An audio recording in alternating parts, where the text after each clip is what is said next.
اور کہنے لگی کہ اللہ کے نبی صلی اللہ علیہ وسلم توہین نہیں مجھے پاک کر دیے۔ اور پھر اللہ کے نبی صلی اللہ علیہ وسلم نے حکم دیا کہ اس عورت کو رجم کر دیا جائے، اور پھر اس عورت کو رجم کر دیا گیا۔ اور پھر ہوا یہ کہ جب یہ رجم کی جا رہی تھی تو ایک پتھر جو اس کو مارا جا رہا تھا وہ اس کو لگا اور اس کے جسم سے خون نکلا، اور حضرت خالد بن ولید رضی اللہ عنہ کو آ کے چھوا، ان کے چہرے پہ چھینٹ پڑی۔ حضرت خالد نے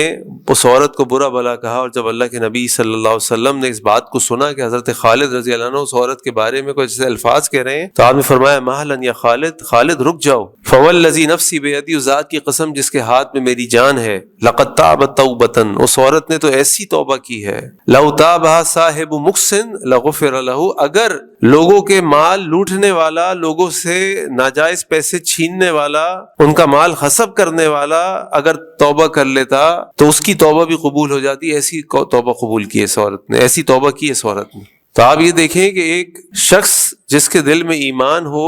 اس کو آخرت کا خوف کتنا ہوتا ہے۔ اور یہ صحابہ ہیں، ان کی کیا بات تھی، ان کے ایمان، لیکن کم از کم ہم سوچے تو صحیح اپنے بارے میں کہ ہم سے جو گناہ ہوتے ہیں ہم اس کے بارے میں کتنے شرمندہ و پریشان ہوتے ہیں، ہم کتنا اللہ سے معافی مانگتے ہیں، ہم کتنا اس فکر میں پڑے ہوتے ہیں کہ پتہ نہیں ہمارا ہوگا کیا، ہم کس طرح اللہ کے آگے کھڑے ہوں گے، اللہ کو کیا جواب دیں گے۔